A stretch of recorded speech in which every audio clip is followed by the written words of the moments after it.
आज इस वीडियो में quantities with the same dimension, ऐसे क्वांटिटीज को देखेंगे जिनके डायमेंशन सेम होती है।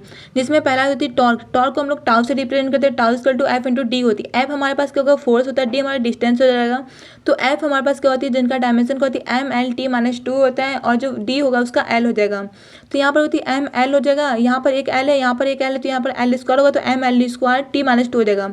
और एनर्जी क्या होती है, एनर्जी का भी M L two T minus two होता है। देखो कोई सी भी एनर्जी, जैसे काइनेटिक एनर्जी, पोटेंशियल एनर्जी हो जाएगा, तो सभी का dimension M L two T minus two होगा।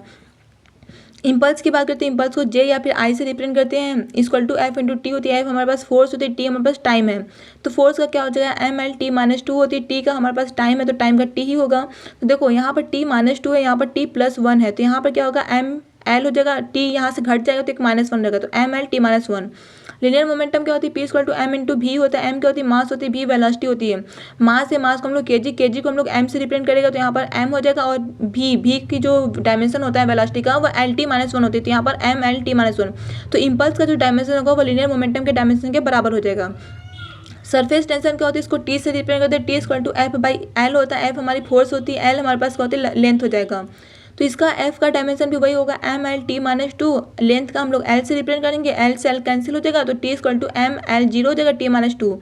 सरफेस टेंशन का क्या होता है, सरफेस टेंशन हो गया। सरफेस एनर्जी का क्या होता है, सरफेस एनर्जी का होता है एनर्जी अपॉन एरिया। एनर्जी का हमारे पास वही डायमेंशन होता है, M L two T minus two हो जाएगा। एरिया है, एरिया का एल स्क्वायर होगा, एल स्क्वायर से एल स्क्वायर कैंसिल हो जाएगा, तो एम एल जीरो और टी माइनस टू हो जाएगा।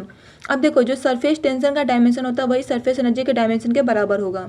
अब आती है एंगुलर वेलोसिटी। एंगुलर वेलोसिटी में जो एंगुलर वेलोसिटी को हम रिप्रेजेंट करते हैं ओमेगा से। Omega equal to angular displacement, इसको थीटा से रिप्रेजेंट करते हैं, upon time T.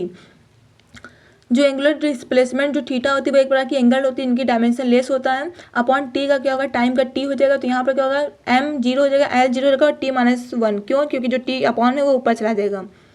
Angular frequency क्या होती है, इसको ओमेगा से दिखाते हैं। ओमेगा इसको टू पाई बाई टी, या फिर इसको टू पाई की होती है फ्रीक्वेंसी होती है। फ्रीक्वेंसी देखो टू पाई कॉन्स्टेंट होगा, जो टी होगा ऊपर जाएगा तो माइनस टी हो जाएगा, तो ओमेगा इसको टी माइनस वन रहेगा।